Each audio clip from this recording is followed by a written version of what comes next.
Hello दोस्तों, नमस्कार। आज का सेशन ही बहुत ही शानदार ज़बरदस्त रहेगा। आज अपन बात करेंगे लाइव स्टॉक असिस्टेंट 2025 के बारे में। एलएसए का एग्ज़ाम अब 13 जून को है। अब ज़्यादा से ज़्यादा क्लासें आप देखेंगे और ज़्यादा से ज़्यादा रिवीजन करने की कोशिश करेंगे। बहुत ही शानदार क्लास रहने वाली। आज अपन 50 क्वेश्चन करने वाले, वो भी राजस्थान जीके से। एग्ज़ाम से पहले पढ़ लो, सिलेक्शन लेना है तो पढ़ना तो पड़ेगा। यही हमारा एक वाक्य रहेगा और इससे अपन क्लास को स्टार्ट कर देंगे। तमाम विद्यार्थी एक बार क्लास के अंदर जुड़ जाएंगे। अपनी हाजिरी क्लास को लाइक के साथ देंगे। सभी विद्यार्थी एक बार सेशन को लाइक कर दें, फिर अपन क्लास को विधिवत स्टार्ट करते हैं। तमाम विद्यार्थी एक बार क्लास को लाइक करके आ जाएंगे। और जो भी नए स्टूडेंट हैं, पहली बार हमारे चैनल को विजिट कर रहे हैं, तो एक बार चैनल को सब्सक्राइबर जरूर कर लें, क्योंकि आपके लिए स्पेशल ऑफर आ रहा है। जो भी नए बच्चे हमारे साथ देखना चाहते हैं, जुड़ना चाहते हैं, पढ़ना चाहते हैं, उनके लिए स्पेशल ऑफर रहने वाला है, केवल मात्र आज के लिए।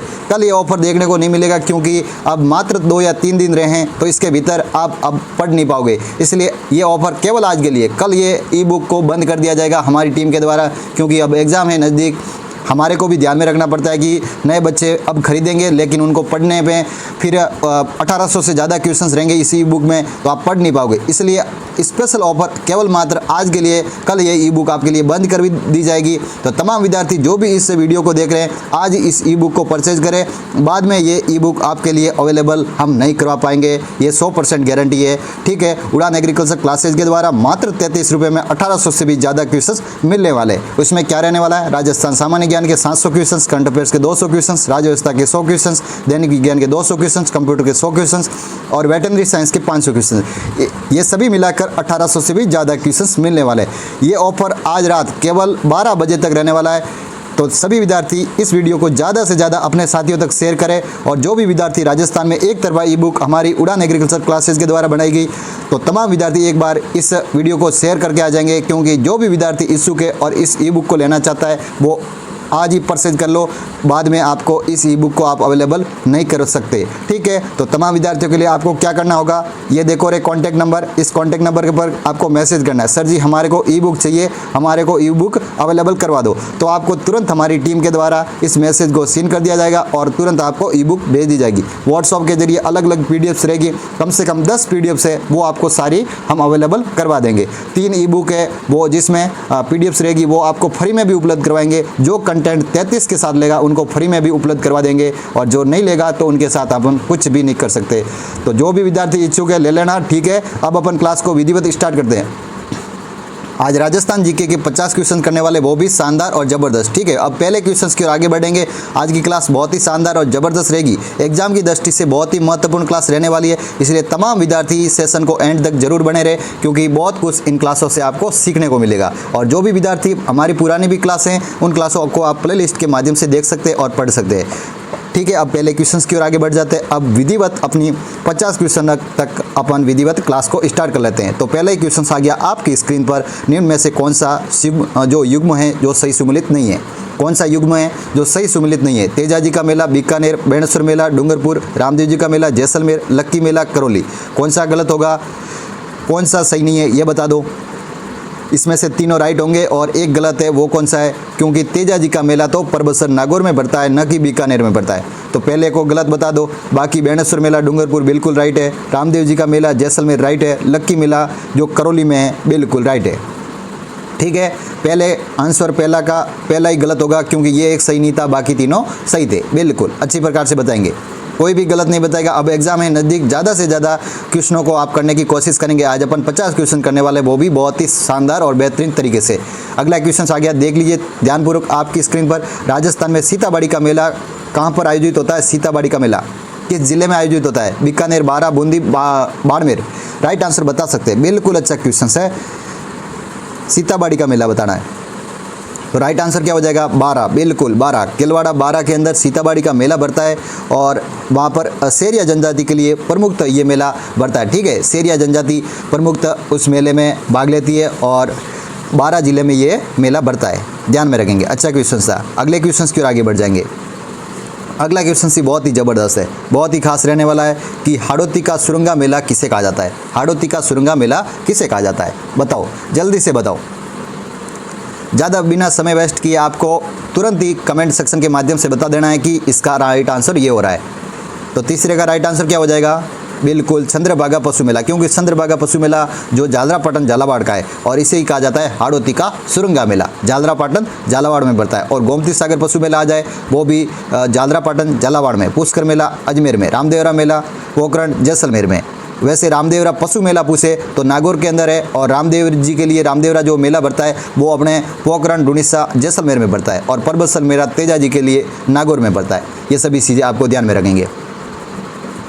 अगले क्वेश्चंस की ओर आगे बढ़ते हैं। अगला क्वेश्चंस क्या कह रहा है, ये भी शानदार क्वेश्चंस रहने वाला है। बताओ, जल्दी से बताओ, राइट आंसर बता सकते हो।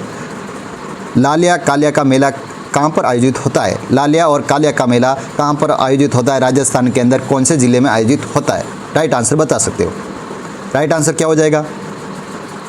बिल्कुल अजमेर। आप सही बता रहे हो, तमाम बच्चे सही आंसर बता रहे हैं। अजमेर ही इसका राइट आंसर हो जाएगा। डी को राइट आंसर बताते हो। अब अपन अगले क्वेश्चन की ओर आगे बढ़ते हैं। बिना समय वेस्ट किए ज़्यादा से ज़्यादा प्रश्न करने की कोशिश करनी है, ताकि अब एग्ज़ाम है आपका 13 जून का, तो ज़्यादा से ज़्यादा प्रश्नों को आपको पढ़ना है। अगला क्वेश्चन क्या कह रहा है? अटपटी पगड़ी चित्रकला किस चित्रकला शैली से संबंधित है भाई? अटपटी पगड़ी किस चित्रकला शैली से संबंधित है? बूंदी, कोटा, मेवाड़, आमेर। राइट आंसर क्या हो जाएगा? राइट आंसर हो जाएगा मेवाड़। बिल्कुल मेवाड़ होगा। ठीक है, राइट आंसर बताएंगे। वैसे मेवाड़ की पगड़ियाँ बहुत ही फेमस रहती है भाई। राजस्थान में मेवाड़ की पगड़ियाँ फेमस है। और सापे कहाँ के फेमस है? जोधपुर के। मोरटे वगैरह वो जोधपुर के फेमस है भाई, ध्यान में रख लेना। अगला क्वेश्चन क्या कह रहा है कि बनी ठनी के लिए कौन सी चित्रकला शैली है भाई? बनी ठनी के लिए कौन सी चित्रकला शैली है? मेवाड़, बूंदी, बीकानेर या किशनगढ़? राइट आंसर क्या हो रहा है? तमाम बच्चे राइट आंसर बताएंगे। किशनगढ़। बिल्कुल किशनगढ़ राइट आंसर हो जाएगा। बनी ठनी के लिए कौन सी चित्रकला शैली है? किशनगढ़ चित्रकला शैली है जो बनी ठनी के लिए प्रसिद्ध है भाई। किशनगढ़ अजमेर में। राइट आंसर हो जाएगा भाई। अगले क्वेश्चन की ओर आगे बढ़ते हैं।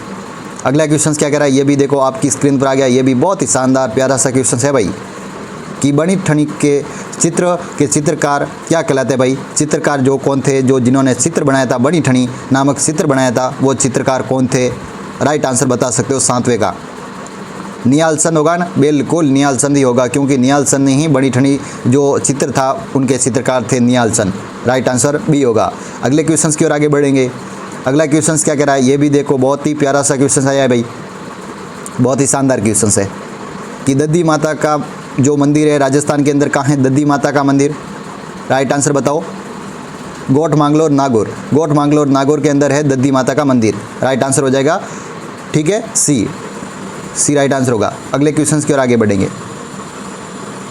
अगला क्वेश्चन से बेहतरीन है, देख लीजिए। तमाम बच्चे राइट आंसर बताओ इसका कि राजा अजमल किस लोक देवता के पिता थे? राजा अजमल जी कहेंगे वो किस लोक देवता के पिताजी थे? रामदेव जी, पाबू जी, देवनारायण जी या तेजा जी? आपने नाम तो खूब बार सुना होगा ना। बिल्कुल रामदेव जी के। रामदेव जी के पिताजी थे अजमल जी, और इनकी माता का नाम मैणा दे था, और उनकी पत्नी का नाम क्या था? कमेंट सेक्शन के माध्यम से बताओ। रामदेव जी की पत्नी का नाम क्या था? माता का नाम मैणा दे, पिता का नाम अजमल जी, और पत्नी का नाम क्या था, और बहन का भी नाम क्या था, और इसकी मुंह बोली जो बहन थी उनका भी नाम क्या था? ये तीनों ही क्वेश्चंस आप कमेंट सेक्शन के माध्यम से लिख सकते हैं। कौन कौन सही बताता है देखते हैं, कमेंट सेक्शन के माध्यम से लिखो। अगले क्वेश्चंस की ओर आगे बढ़ते हैं। अगला क्वेश्चन क्या कह रहा है? ये भी शानदार क्वेश्चन रहेगा, बहुत ही ज़बरदस्त क्वेश्चन रहेगा। क्या बताया जा रहा है कि पर्वतसर का मेला किस लोक देवता की स्मृति में आयोजित होता है? हमने पहले ही बात कर चुके हैं, क्योंकि ये 2 बार अलग अलग तरह से क्वेश्चन आया कि पर्वतसर का मेला किस लोक देवता के लिए प्रसिद्ध है भाई? राइट आंसर क्या होगा? तेजा जी हो जाएगा ना?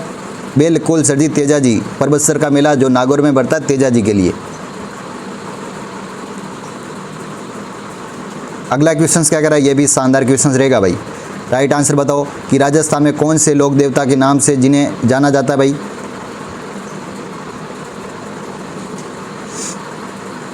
राइट आंसर बताएंगे। 11th का राइट आंसर बताएंगे तेजा जी। तेजा जी को कहते हैं, जैसे कि गायों के देवता भी कहा जाता है तेजा जी को। ठीक है, अच्छा क्वेश्चन है। अगले क्वेश्चन की ओर आगे बढ़ेंगे। अगला क्वेश्चन क्या कह रहा है? अगला क्वेश्चन ही बहुत ही शानदार रहेगा भाई।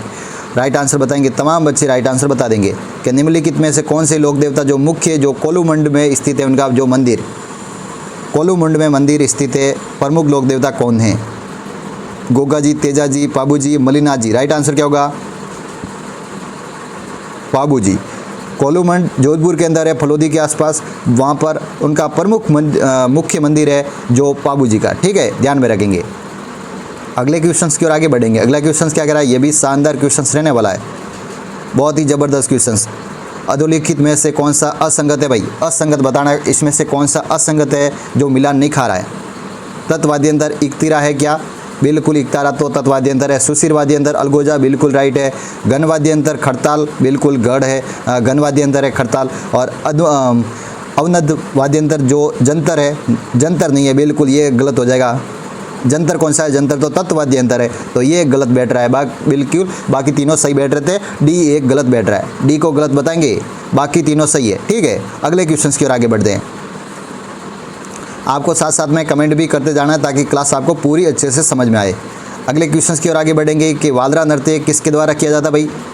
वालरा नृत्य जो आदिवासियों में किया जाता है वो किसके द्वारा किया जाता है, स्त्री पुरुष, स्त्री या पुरुष, या इनमें से कोई नहीं। राइट आंसर क्या होगा, बिल्कुल स्त्री और पुरुष दोनों के द्वारा ही किया जाता है। ये दोनों साथ में मिलकर ये नृत्य को करते हैं। वालर नृत्य ग्रासियों द्वारा किया जाता है और ये बिना वाद्य यंत्र किया जाने वाला नृत्य है राजस्थान में। ठीक है, आदिवासियों द्वारा। अगले क्वेश्चन की ओर आगे बढ़ते हैं। अगला क्वेश्चन क्या कह रहा है, ये भी शानदार क्वेश्चन रहेगा भाई, बहुत ही ज़बरदस्त प्यारा सा क्वेश्चन कि हेला ख्याल नामक से लोक नाट्य राजस्थान में किस क्षेत्र के लिए प्रसिद्ध है भाई। हेला ख्याल लोक नाट्य राजस्थान के किस चित्रकला मतलब किस क्षेत्र से संबंधित है हेला ख्याल। क्या दौसा से है, बीकानेर से, सीकर से या बाड़मेर से। राइट आंसर बता सकते हैं हेला ख्याल के बारे में, जो क्या है लोक नाट्य। हेला ख्याल एक प्रकार से लोक नाट्य है, वो किस जिले से हैं भाई। राइट आंसर बता सकते हैं। हेला ख्याल क्या है, लोक नाट्य है। इसी प्रकार से भी क्वेश्चन आते हैं कि हेला ख्याल एक प्रकार से क्या है, तो 15वें का राइट आंसर बता सकते हैं। 15वें का राइट आंसर क्या होगा, दौसा, बिल्कुल दौसा राइट आंसर बता रहे हो। तमाम बच्चे साथ साथ में राइट आंसर बताएंगे। थोड़ा बहुत आपको समय दिया जा रहा है, इसका मतलब आपको साथ साथ में क्या करना है, कमेंट करना है और अच्छे से प्रश्नों को समझते हुए राइट आंसर बता देना है। ठीक है, अगले क्वेश्चन की ओर आगे बढ़ेंगे। अगला क्वेश्चन आपकी स्क्रीन पर आ रहा है, देख लीजिए ध्यानपूर्वक, तमाम बच्चे देखेंगे। ठीक है, आपकी स्क्रीन पर आ गया, देख लीजिए कि डामोर जनजाति सबसे ज़्यादा कहाँ पर पाई जाती है। डामोर जनजाति है जो राजस्थान में सबसे ज़्यादा कहाँ पर पाई जाती है। ये थोड़ा बहुत प्रश्न यहाँ से टाइपिंग मिस्टेक हुई है, कोई दिक्कत नहीं है कि डामोर जनजाति राजस्थान में किन जिलों में पाई जाती है ये बता दो। राइट आंसर हो जाएगा डूंगरपुर और बांसवाड़ा, इन दो जिलों में मुख्यतः देखने को मिलती है। सबसे ज़्यादा तो डूंगरपुर आ जाए तो डूंगरपुर कर लेना और उसके बाद आ जाए तो बांसवाड़ा कर लेना।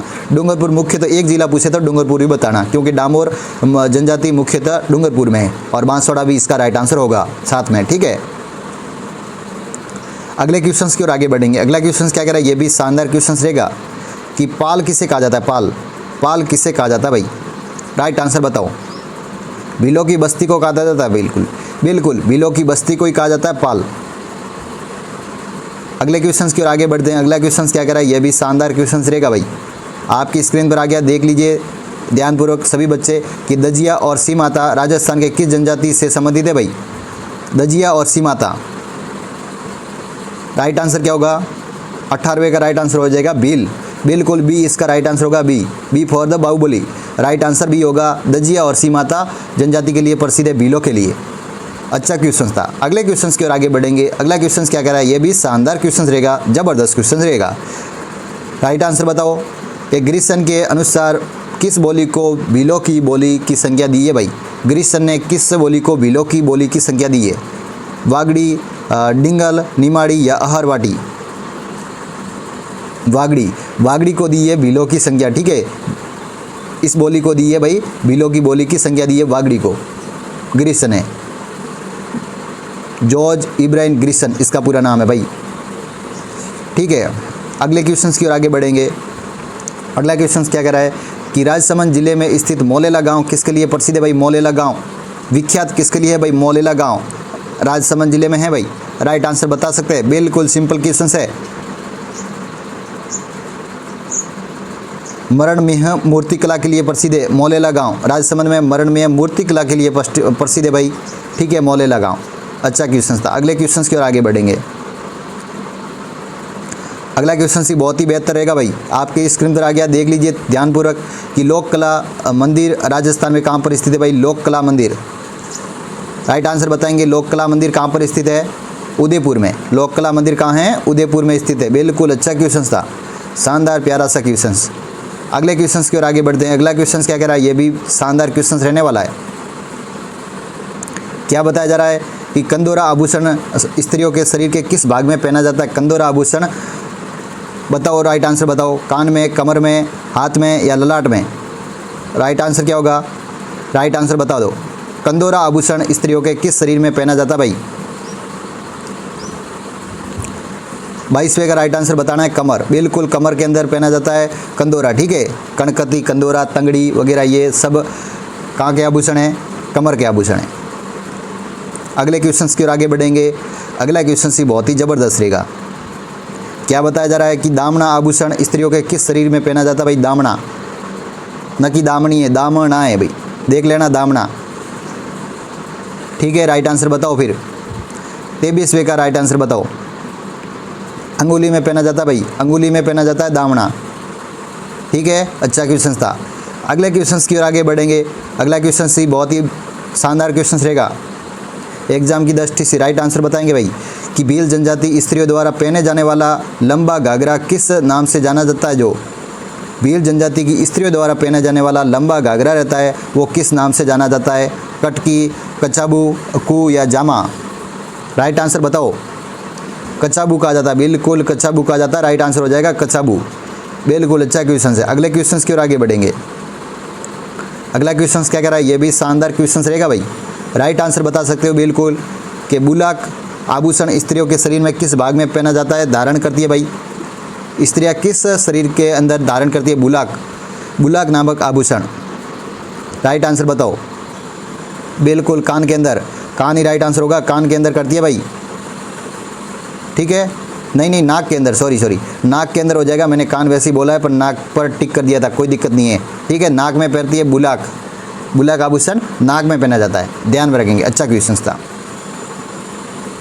अगले क्वेश्चंस की ओर आगे बढ़ेंगे। अगला क्वेश्चंस क्या कह रहा है, ये भी शानदार क्वेश्चंस रहेगा भाई, एग्जाम की दृष्टि से महत्वपूर्ण क्वेश्चंस कि जोरवा लोकगीत का संबंध किससे है भाई? जोरवा लोकगीत का संबंध किससे है? राइट आंसर क्या होगा? जैसलमेर, बिल्कुल जैसलमेर ही होगा, जैसलमेर ही इसका राइट आंसर हो जाएगा।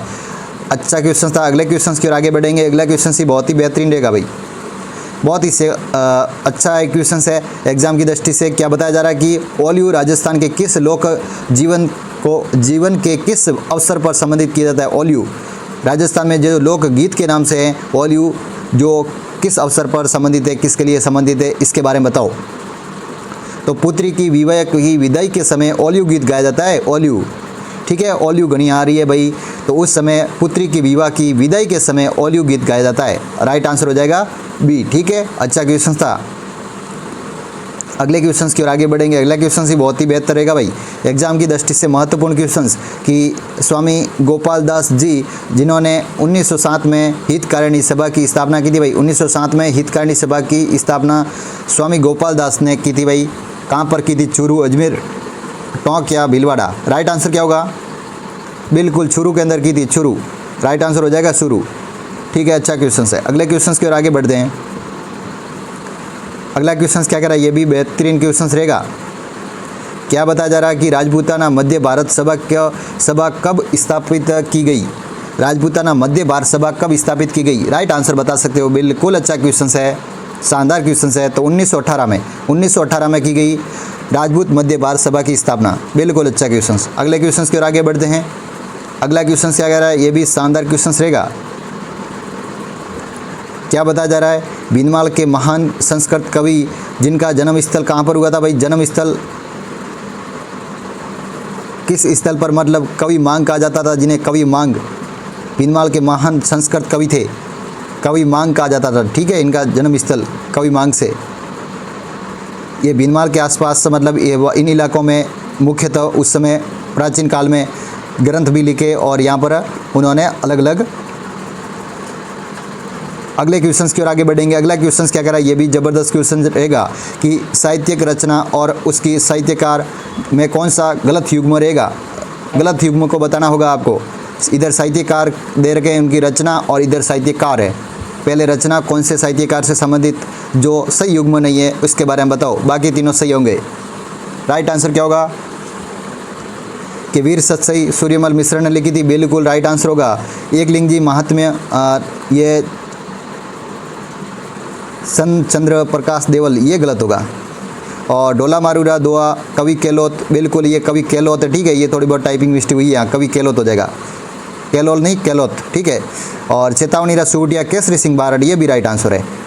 और डोला मरूरा दोआ कवि केलोत हो गया और वीर सच्चई सूर्यमल मिश्रण हो गया, मतलब इसका केवल बी ही गलत हो रहा है, बाकी तीनों राइट आंसर होंगे। तो केवल बी को अपन गलत बताएंगे, ध्यानपूर्वक देख लेना। ऐसे क्वेश्चंस आपको एग्जाम में देखने को मिलेंगे, बहुत ही बेहतरीन क्वेश्चंस था एग्जाम की दृष्टि से। अगले क्वेश्चंस की ओर आगे बढ़ेंगे। अगला क्वेश्चंस देखो आपकी स्क्रीन पर, क्या बताया जा रहा है कि सूर्यमल मिश्रण द्वारा जो अपूर्ण सोड़ी कृति वंश भास्कर की पूर्ण किसने की थी भाई? जो सूर्यमल मिश्रण ने जो अपने कृति के अंदर जो अपनी पुस्तक की उसके अंदर वंश भास्कर जो ग्रंथ को पूरा किसने किया था? उन्होंने आधा लिखा फिर उनको पूरा करने की कोशिश की थी, या मतलब उन्होंने पूरा किया था, ठीक है। वो पूरा किसने किया था? वंश भास्कर ग्रंथ था। 32वें का राइट आंसर बताएंगे। तो मुरारी दान ने, किन्होंने किया था? मुरारी दान ने किया था भाई। बहुत ही प्यारा सा क्वेश्चन है, मुरारी दान इसका राइट आंसर हो जाएगा। अच्छा क्वेश्चन था। अगले क्वेश्चन की ओर आगे बढ़ेंगे। अगला क्वेश्चन से देख लीजिए, बहुत ही प्यारा सा क्वेश्चन।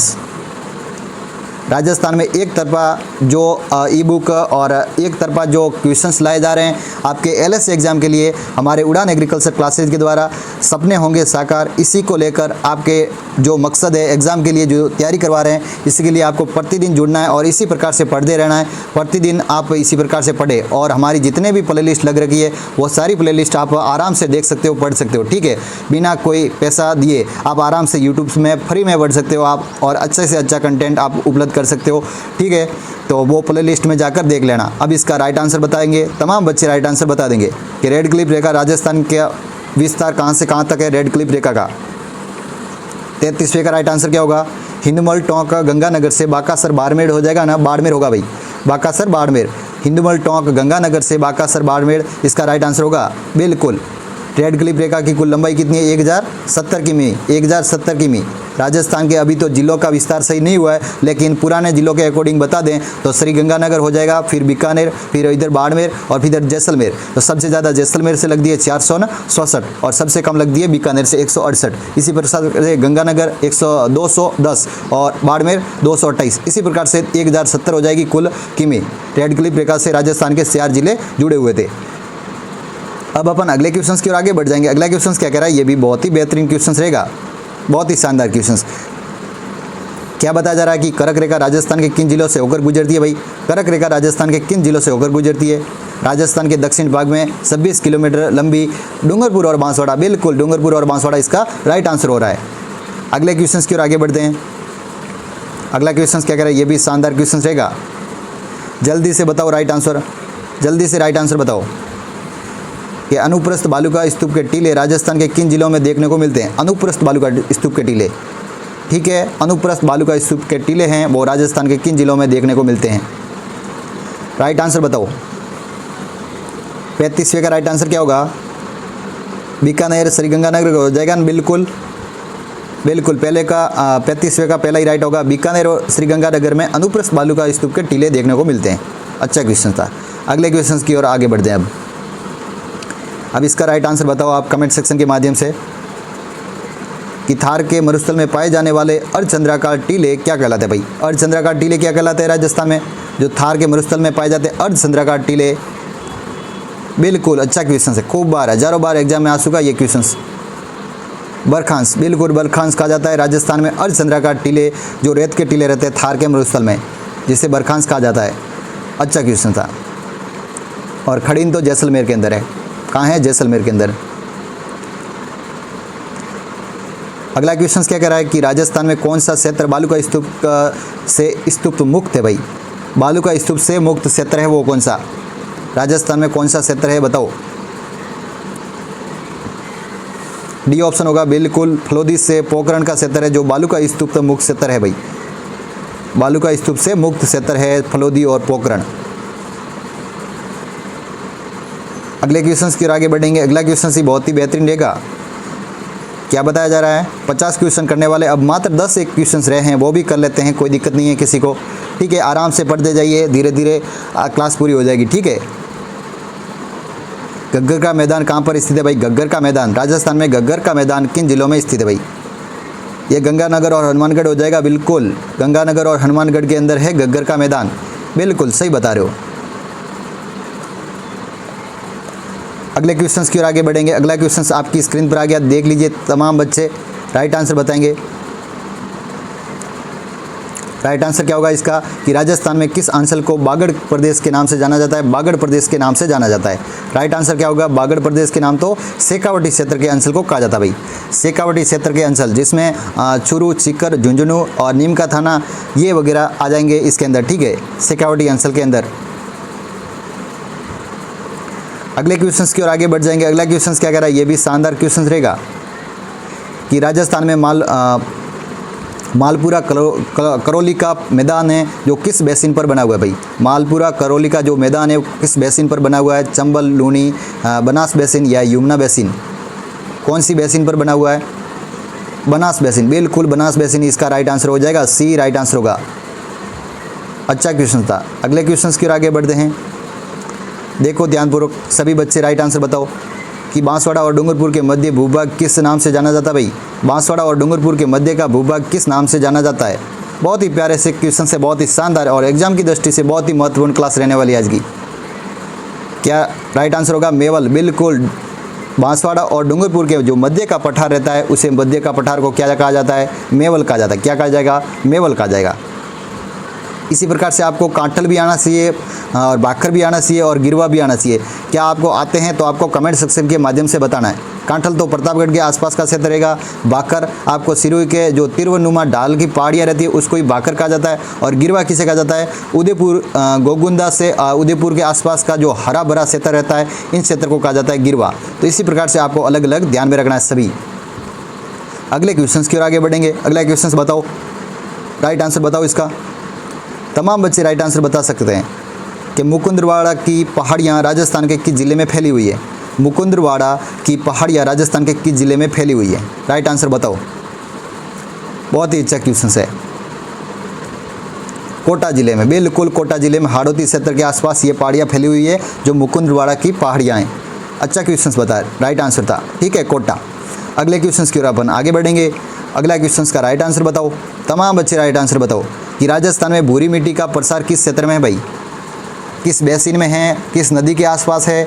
या किस मिट्टी, मतलब वहाँ पर किस जिलों में ये मिट्टी पाई जाती है? ये तमाम जानकारी आपको आनी चाहिए भूरी मिट्टी के बारे में। मिट्टियों से भी बहुत ही शानदार सॉइल्स के बारे में आपको अच्छा क्वेश्चन एग्जाम के अंदर पूछते हैं। 43वें का राइट आंसर क्या होगा? बनास बेसिन के प्रवास क्षेत्र में भूरी मिट्टी पाई जाती है।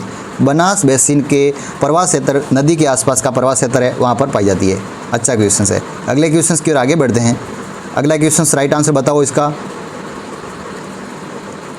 44वां क्वेश्चन क्या कह रहा है कि राजस्थान में कुबड़ पट्टी जिसे प्लूरोसिस ग्रस्त पट्टी से कहा जाता है भाई, प्लूरोसिस पट्टी जो कुबड़ पट्टी के नाम से जाना जाता है, राजस्थान के किन जिलों में जो 2 जिले हैं मुख्यतः कुबड़ पट्टी के लिए जाने जाते हैं? ठीक है, जहाँ फ्लोराइड की सबसे ज़्यादा मात्रा है और जिसके कारण लोगों में जो पीछे की रीढ़ की हड्डी है उसमें मतलब वो मुड़ी हुई लगती है और फिर लोगों के अंदर मतलब वो कहते हैं नीचे झुके हुए लोग हो जाते हैं क्योंकि फ्लोराइड के कारण। ठीक है, पानी के अंदर फ्लोराइड ज़्यादा है कुबड़ पट्टी के कारण। ये नागौर और अजमेर ये 2 जिलों में मुख्यतः देखने को मिलती है। अच्छा क्वेश्चन था। अगले क्वेश्चन की ओर आगे बढ़ेंगे। अगला क्वेश्चन क्या कह रहा है? ये भी बेहतर क्वेश्चन रहेगा। क्या बताया जा रहा है कि राजस्थान में किस नदी के प्रवास क्षेत्र के रूप में जाना जाता है? नदी का प्रवास क्षेत्र के रूप में जाना जाता है, मतलब 45वें का राइट आंसर बताएंगे। मतलब कौन कौन से प्रवास क्षेत्र जो राजस्थान में नदी के प्रवास क्षेत्र है। इसी प्रकार से जैसे आपको पहले आंसर बता देते हैं फिर इसका एक्सप्लेनेशन करते हैं। तो इसका 3 हो जाएगी क्योंकि इसमें जो अरब सागरीय नदी, बंगाल की खाड़ी और एक आंतरिक प्रवाह का क्षेत्र है। तो राजस्थान में 3 नदी के प्रवाह क्षेत्र है। इसी प्रकार से अलग अलग आपको बताना था। ठीक है, अब हम अगले क्वेश्चन की ओर आगे बढ़ेंगे। अगला क्वेश्चन क्या कह रहा है? ये भी बेहतरीन क्वेश्चन है कि परवन, निवाज और आहू राजस्थान में किसकी सहायक नदियां हैं? परवन, निवाज और आहू राजस्थान में किसकी सहायक नदियां हैं? काली सिंध, बेड़स, कोठारी, मई। किसकी राइट आंसर हो जाएगा भाई? पहला, दूसरा, तीसरा, चौथा राइट आंसर बता सकते हो। तमाम बच्चे राइट आंसर बताओ। काली सिंध की, बिल्कुल काली सिंध इसका राइट आंसर होगा। अच्छा क्वेश्चन है। अगले क्वेश्चन की ओर आगे बढ़ते हैं। अगला क्वेश्चन से बेहतरीन रहेगा भाई। क्या बताया जा रहा है कि चंबल की सहायक नदी कौन सी है भाई? चंबल की सहायक नदी कौन सी है? राइट आंसर बताओ। 47वें का राइट आंसर हो जाएगा काली सिंध, बिल्कुल। और काली सिंध की अभी हमने पढ़ी है, परवल वगैरह, तो ये सारी आपको सहायक नदियाँ आनी चाहिए, ठीक है। अगले क्वेश्चन की ओर आगे बढ़ जाएंगे। अगला क्वेश्चन देख लीजिए, अच्छा क्वेश्चन है ये भी कि कांठल की गंगा, राजस्थान कामधेनु और किस नाम से जो मतलब अलग अलग जो नदियां दे रखी, एक तो कांठल की गंगा है और एक राजस्थान में जो कामधेनु के नाम से, ये दो नदियां किन किन सी नदियां हैं जिन्हें कहा जाता है, इनका जो प्रमुख नाम है। सुमिलित करने का क्वेश्चन है, अलग अलग नदी दे रखी है, तो कांठल की गंगा तो किसे कहा जाता है, मई को कहा जाता है, मई। और राजस्थान की कामधेनु या कामधेनु के नाम से नदी जानी जाती है, वो जानी जाती है चंबल। तो इसी प्रकार से इसका राइट आंसर हो जाएगा डी, ठीक है। अच्छा क्वेश्चन था। अगले क्वेश्चन की ओर आगे बढ़ते हैं। अगला क्वेश्चन ही बेहतरीन रहेगा, देख लीजिए। अब मात्र 2 क्वेश्चन रहने वाले हैं, फिर क्लास को करेंगे ख़त्म, ठीक है। कागदी पिकद जो किस जल संग्रहण के लिए है, कागदी पिकद जो बांध बना हुआ है वो जल संग्रहण के लिए है। कौन से जल संग्रहण के लिए वो बांध बना हुआ है, कागदी पिकद बांध? राइट आंसर बताओ। माई बजाज सागर के लिए। कागदी पिकद बांध किसके लिए है, माई बजाज सागर के लिए है। अच्छा क्वेश्चन था। आज की क्लास का लास्ट क्वेश्चन रहने वाला है, बहुत ही ज़बरदस्त प्यारा सा क्वेश्चन आपकी स्क्रीन पर आ गया, देखेंगे तमाम बच्चे राइट आंसर बताएंगे। सेवण और जो लीलोन घास रहती है वो किस राजस्थान के किस जलवायु क्षेत्र में पाई जाती है भाई? कौन से जलवायु क्षेत्र में पाई जाती है सेवण और जो लीलन घास रहती है या लिवोन बोलते हैं इसे, ठीक है, तो वो किस क्षेत्र में पाई जाती है, कौन से जलवायु क्षेत्र में, ठीक है। राइट आंसर बताओ। तो शुष्क क्षेत्र में हो जाएगा, राजस्थान के जो पश्चिमी भाग है शुष्क क्षेत्र, उस क्षेत्र में पाई जाती है सेवण वगैरह घास, और ये पशुओं को खाने के लिए भी स्वादिष्ट और पौष्टिक जो घास मानी जाती है सेवण घास, ठीक है। अच्छा क्वेश्चन है, बहुत ही ज़बरदस्त क्वेश्चन था। आज की क्लास कैसी लगी तमाम बच्चे एक बार कमेंट सेक्शन के माध्यम से बताएंगे, और जिनको भी ई बुक परचेज करना है वो तमाम विद्यार्थी एक बार हमारे से जो आपको व्हाट्सअप नंबर पहले उपलब्ध करवा दिए थे, और जिनको पता नहीं है तो अभी देख लीजिए ये व्हाट्सअप नंबर, इस पर आपको मैसेज कर लेना, ठीक है। ये देख लीजिए नंबर, इस पर आपको क्या करना है, कांटेक्ट कर लेना, मैसेज कर लेना। कांटेक्ट आपको मोबाइल से बात करने की कोई आवश्यकता नहीं है, आपको संपर्क केवल मोबाइल मैसेज के जरिए करना है ताकि आपको ई बुक वहाँ से उपलब्ध करवा सके, ठीक है। आज की क्लास को यहीं समाप्त करेंगे।